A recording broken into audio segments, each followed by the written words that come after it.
Why don't you take a seat, church? Great to be with you on a warm Sunday afternoon wearing a unseeable black. If you were here last week, you know what I'm talking about. He's on it. Hey guys, my name's Mike. I'm one of the pastors here at Encounter, and if we haven't met before, it's great to see you. Hopefully we can catch you after the service. And I just want to say hello to many of my pastor friends who are here today. I don't know why over the last couple of weeks, Encounter's a place where pastors come on holidays. I love it. So Matt here somewhere, I swear, hey Matty, Matt from Seeds, Ash from Clovey, Dan Harksman's here, all the way from near... Brian, you're here every week, and you're retired. But I tell you what, if this was 10 years ago, you watch the honour I'd be giving you. It would have been amazing. It's great to be in the house of God today. Jenny said something before about Connect cards, and what I find tends to happen at the start of the year, pastor friends excluded from the conversation, is people are checking out churches, they're checking out faith, they're wondering, maybe you've made a New Year's resolution. I encourage that, great work. But if you're going to continue through with the New Year's resolution, you need to put some continuity behind it. So I want to encourage you, number one, stick around for the rest of this series, which is through January. Or if January is for you like it is for many others, that is maybe going on holiday or something, just try and stick around for about a 4-week period. It'll help you work out whether this is the place God's calling you to. And at the same time, if you've been around church for a little bit, please fill in a Connect card. We cannot communicate with you without that. We need that in order to be able to connect you in with the life of the church. And no matter what you've ever been told, you do not do church by yourself. In fact, by definition, that's what church is the people of God, the called out ones. So that's what we are doing together. It's something you come to alone, but you can't do by yourself, which is something I learned from Tim Littleford's 20 things he learned in his 20s that he posted. Great blog post. He turned 30 yesterday, Pastor Tim. And he wrote that, I believe, for our treasurer, Josh Brooks, who turned 30 today. So hopefully, Josh learned those and implemented them yesterday, Tim, hey? Otherwise, oh well. Anyway, we good? Can we get in the word? Is that all right? All right. Joshua chapter 2 today, verses 8 to 14. Before the men fell asleep, she went up on the roof and said to them, I know that the Lord has given you this land and that the terror of you has fallen on us, and everyone who lives in the land is panicking because of you. For we have heard how the Lord dried up the water of the Red Sea before you when you came out of Egypt, and what you did to Sihon and Og, the two Amorite kings you completely destroyed across the Jordan. When we heard this, we lost heart, and everyone's courage failed because of you. For the Lord your God is God in heaven above and on earth below. Now please swear to me by the Lord that you will also show kindness to my father's family because I showed kindness to you. Give me a sure sign that you will spare the lives of my father, mother, brothers, sisters, and all who belong to them, and save us from death. The men answered her, we will give our lives for yours. If you don't report our mission, we will show kindness and faithfulness to you when the Lord gives us this land. This is God's word. All right. It's not often that you preach about a woman who is involved in prostitution, but you know that at least it's going to be less sexually awkward than last week. That's unusual. But Jacob did an incredible job preaching on Tamar. Who thinks Jacob did an amazing job last week? It was a great word. But tonight we preach on Rahab from Joshua chapter 2, and we're doing that as part of a series we call Lineage. And it's very funny talking to Jacob about this because all of us have one message each and we're sort of involved in it and looking at it. And then as we step back and realize that we're doing all these messages of these women involved in the lineage of Jesus in Matthew chapter 1, they all kind of bear a bit of a stigma about them. It's like, oh, one at a time, that's not so bad, but 4 in a row is quite a lot. That's interesting. But the reason we're doing this is because it is deeply important to examine the question of not just who are these women, but why were they highlighted in Matthew's genealogy? I mean, I'm going to get to it later, but there are a lot of women in the history of Jesus. You'll be not stunned to know roughly the same amount as men. That's how that works, biologically. But because in a Jewish patriarchal society, you only did son of, you had just men, the fact that these women are highlighted is fascinating. And it says something about the nature of God, the actions and the character of these women, and it tells us something about ourselves that we can learn today. So let's jump right into Joshua 2 and a bit of background, because the story of Rahab is really pretty much the first we hear in the book of Joshua as Israel enters the promised land. They've spent several books earlier wandering around the desert, dealing with their own sin, coming to terms with what it means to be the people of God, and finally they're about to enter the promised land. They're finally claiming their inheritance. There's one little problem. There are a lot of people in the land already. And so Joshua sends spies to scope out the lay of the land, and specifically the city of Jericho, which was a significant city in Canaan. Now, Jericho is probably the oldest continually inhabited settlement in the world, right? Archaeologists believe it was settled around 9,000 BC. It's pretty old.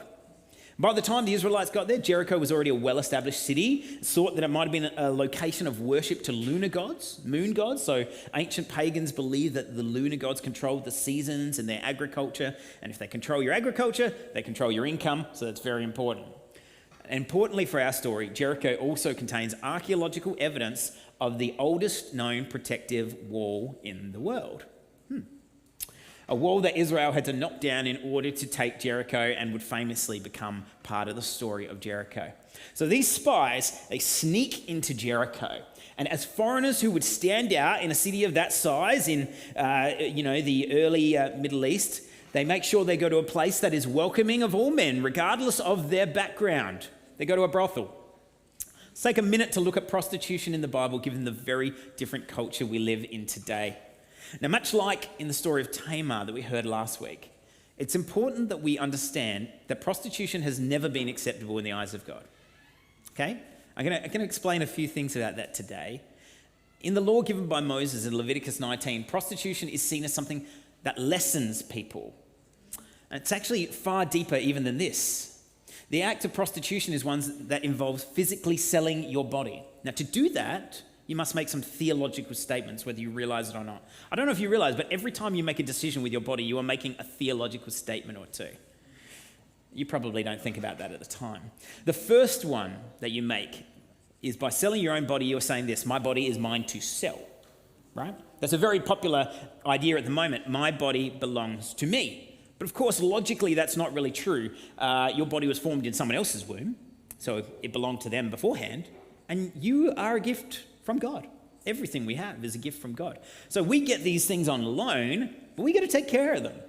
And the second is one we looked at a lot last year, and it's that we define how we see ourselves, that your image is whatever you choose it to be. That's another theological statement we make if we accept prostitution. Because God says, no, you're made in my image.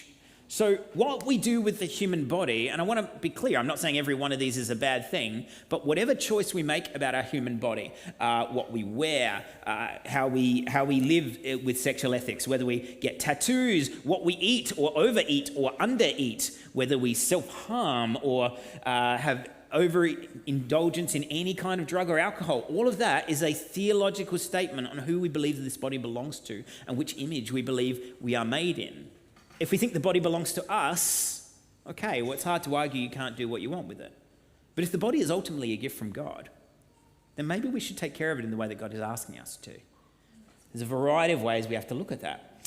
Now, prostitution, both male and female at that time, was also linked with the worship of foreign gods. And what you'll see throughout the Old Testament is Baal and Asherah, these names that pop up again and again. They're these pagan gods that every time you come and worship with them, prostitution is inexorably linked, which is probably why they were reasonably popular gods.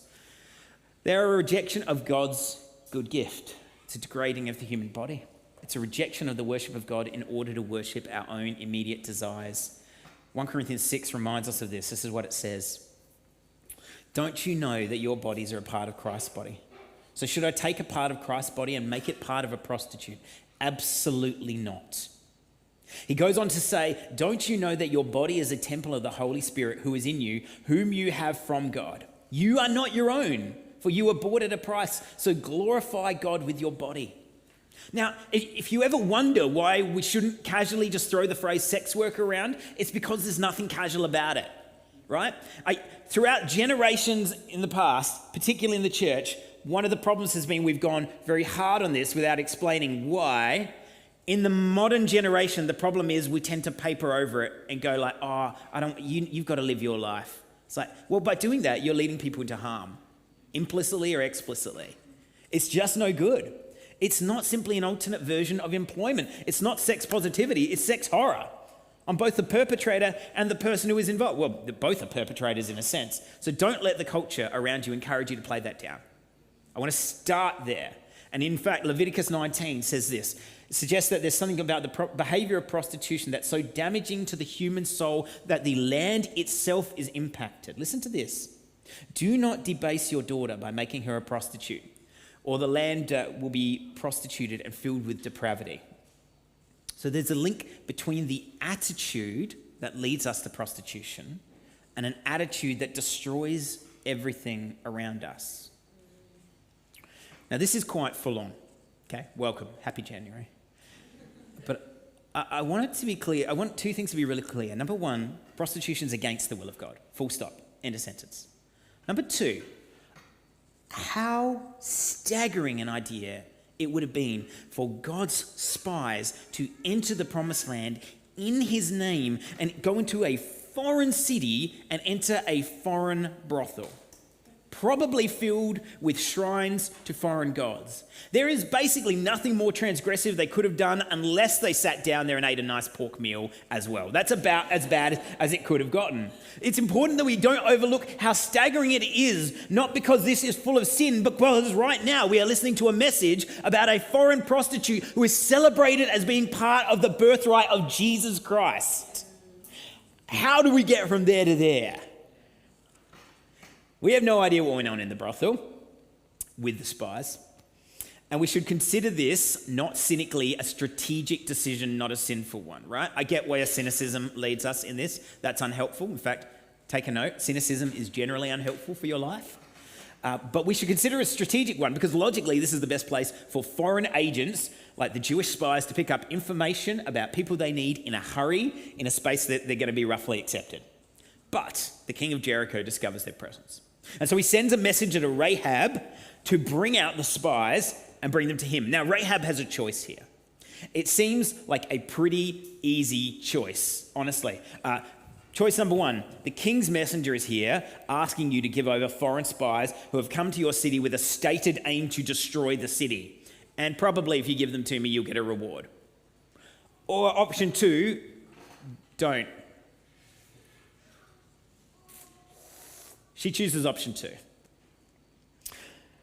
She hides the spies. She lies to the messenger. The messenger goes on a wild goose chase out to the hills, and Rahab goes up to have a heart-to-heart with the spies, which was the teaching text we heard today.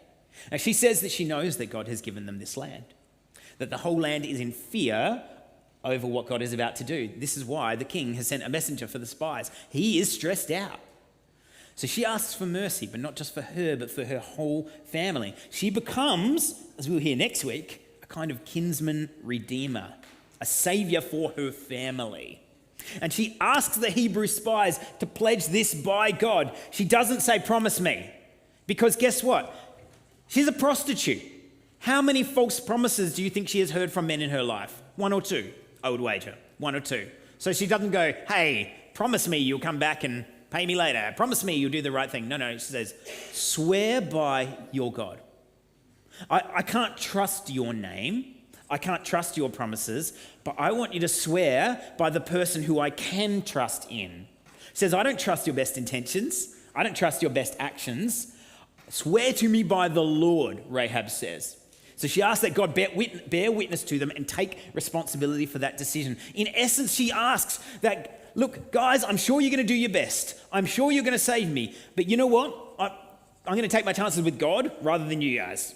So I'm going to put my faith in the trust of the God of the Hebrews, not in you. So by saving these men, Rahab becomes an agent of salvation, but she's living in a city marked for destruction. She's on borrowed time, and she has to put her salvation in somebody else. Jericho is done for, and she knows it, but she doesn't put her faith in the spies. She puts her faith in God. Now, it's all very well for the spies to promise freedom, but how are they going to know who's the one to set free? I mean, it's two spies and it's an entire army of thousands of Hebrew soldiers. More than that, we hear that Rahab's house is built into the wall. And spoilers, the wall's not going to last much longer. So how are they going to find out Who is this prostitute Rahab that has saved their men and become an agent of salvation? Well, a scarlet cord hanging from the window is what the spies say. That is what will identify Rahab. That's a pretty interesting idea. How do you want to be identified? Well, by the scarlet cord. Because red is a colour strongly associated with prostitution and promiscuity. I'll pause here for a moment so that if you've worn red today, you can feel uncomfortable about yourself. Maybe you're at home and you're wearing red today. No, I'm just kidding. I'm kidding. It's fine. But think about it. You know, it's a colour that's been associated with like shiny red dresses and bright red lipstick and the red light district in Amsterdam and everything else. And of course, the song Roxanne. You don't have to put out your red light. I can't do the next bit. You know, sell your body. I can't get there. To the night. So either it could be a bit of a joke by the spies, or it could be the opposite. Something that goes unnoticed by the authorities because you put something red in the window of a prostitute and they're like, yeah, well, we knew already, but I guess she's advertising differently at the moment. Or it could be something deeper entirely. By placing a scarlet cord over the entry to her home, Rahab is echoing something that happened earlier in the life of the Israelites, in an ancient Hebrew tradition that dates back to their captivity in Egypt called the Passover. And the Passover festival celebrates the Israelites escaping from Egypt when the angel of death passed over their houses and killed the firstborn sons of Egypt. How did the angel know which houses to avoid? With the blood. The Israelites smeared the blood of an unblemished lamb on their doorposts as a sign that they belonged to God. The blood of the lamb, the blood of a sacrifice, becomes the instrument of their salvation. So in the same way, Rahab hangs a red cord out the window that the spies went out. The window of salvation becomes an instrument of her salvation, echoing the Passover. The scarlet cord is the same cord that could associate her with this despised and denigrated profession, but instead it becomes an instrument of liberation to Rahab. Now, the rest of the text in Joshua 2 really kind of just tells the end of the story of the spies hiding in the hills, returning to the Hebrew camp, reporting back to Joshua. We don't hear about what happens to Rahab until Joshua chapter 6, and I'll get to that in a minute. But as Jacob mentioned last week, and as I mentioned earlier, every one of the women highlighted in the genealogy of Jesus has some kind of sexual stigma attached to them. Right? Rahab's is probably the most obvious. But the Bible doesn't hide from this idea. In fact, if anything, it seems to kind of delight in it. Like, there are plenty of women in Jesus' genealogy who have a bigger name, like they're more famous, and who do not have a sexual stigma attached to them. I'll take Sarah and Rebecca, for example, the wives of the patriarchs Abraham and Isaac, very, very famous in the life of Israel. And Matthew's gospel in particular is to Jewish people. It is directed to a Jewish audience predominantly. Yet Matthew takes great pains to pull out these women that, with the exception of Mary, were probably all non-Jewish, right? We'll get to that in the next couple of weeks. Sarah and Rebecca aren't mentioned in the genealogy. Don't worry about them. And Rahab, of all the women mentioned, is the most personally unrighteous. The Bible does not speculate on the motives of Rahab for entering prostitution, right? Now, on one hand, if you're one kind of person, you could go, well, she was probably forced into it by a situation. And if you're another kind of person, you could go, well, she chose that. That's her responsibility. Nobody knows if either of you are right. So don't worry about your opinion on it. It doesn't matter. The Bible doesn't tell us that. What the Bible tells us is what Rahab did. And so Rahab has this situation where you got Tamar last week, who's personally mistreated. I'm not going to spoil the stories of Ruth and Bathsheba, but fair to say they're not really in the wrong. They don't have the same behaviours and choices as Rahab did. And Mary, of course, did no wrong, but she suffers the whispers and stigma of people around her. It's almost like God enjoys taking tales of the broken and filling them with hope. Rahab, though, she's a foreign prostitute. And remember that foreign in this case it's less about your ethnicity and more about worshipping foreign gods, being set against the God of Israel. It's about as far away from Mary as you can imagine, right? Like, on one hand, you've got a prostitute selling her body for money. On the other hand, you've got the Virgin Mary, who is so importantly a virgin that V is capitalized and that we know her not as Mary, but as the Virgin Mary. Like, can you imagine kids in high school experiencing that on a day-to-day basis? That would be a rough title.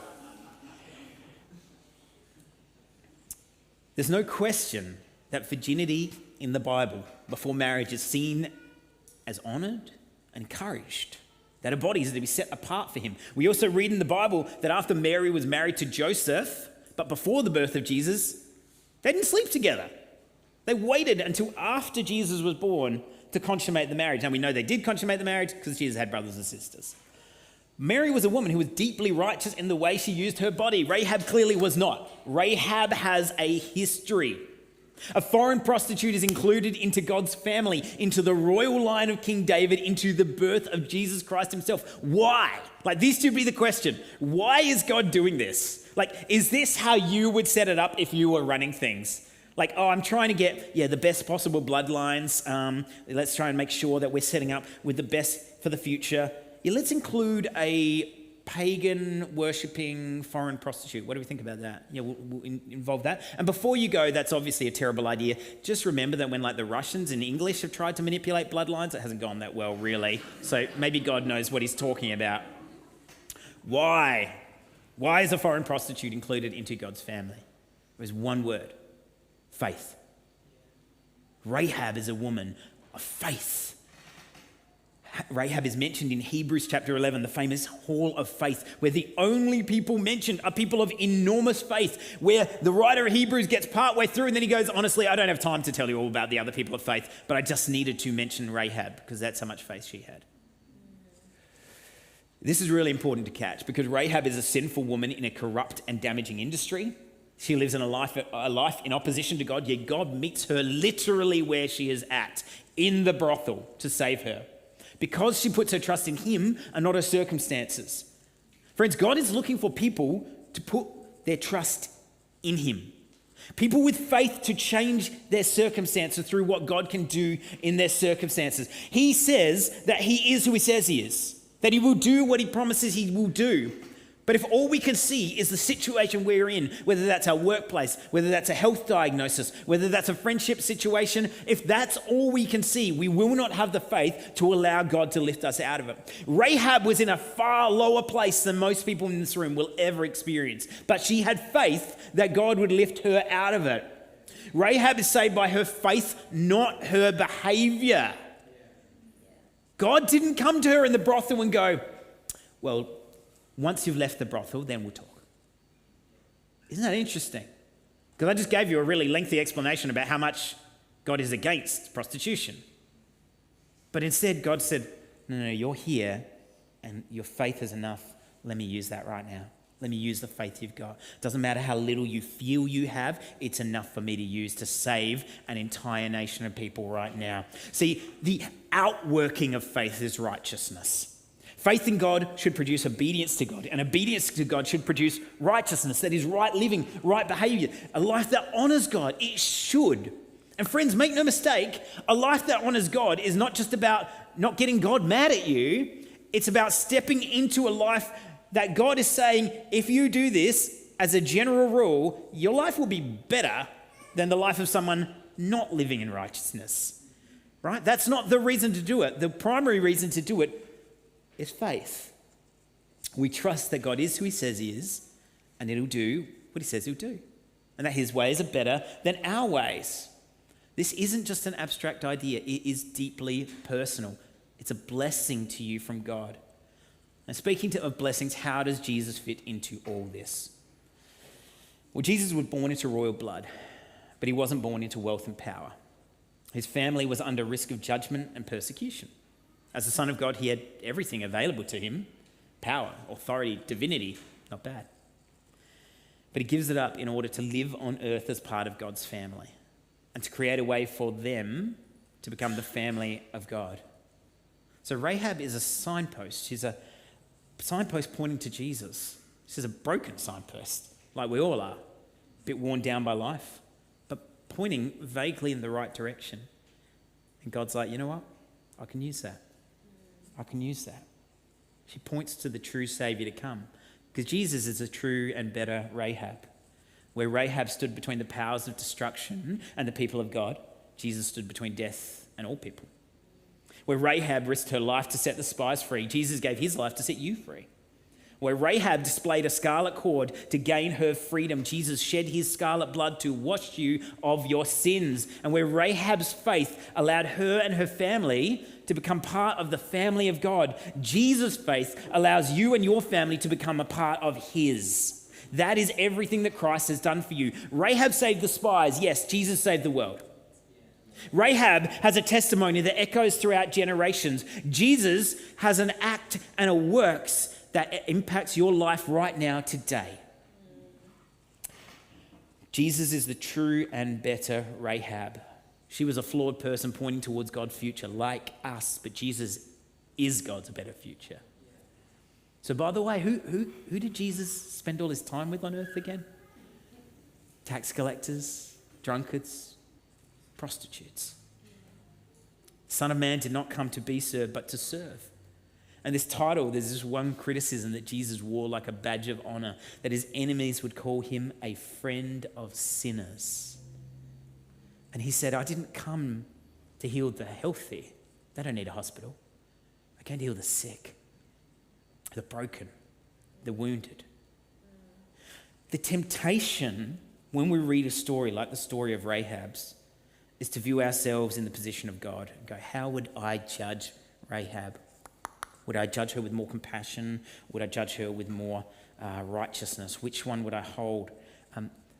But you're meant to, if anything, your best case scenario is to put yourself in the position of Rahab. A more likely scenario is to put yourself in the position of the spies, who don't really do anything except get saved. That's what you bring. That's what I do. We don't put ourselves in Rahab's position because she does more than we do. She has a faith beyond what we do. I know that because she's in the Bible and you're not. She brings an extraordinary measure of faith that makes her not just a woman to be honoured, but to be honoured in a way that says, I want you to be a part of the life of Jesus, the most important person to ever exist. There's no greater honour. See, Rahab only asked for one simple thing. She said, would you save me and my family?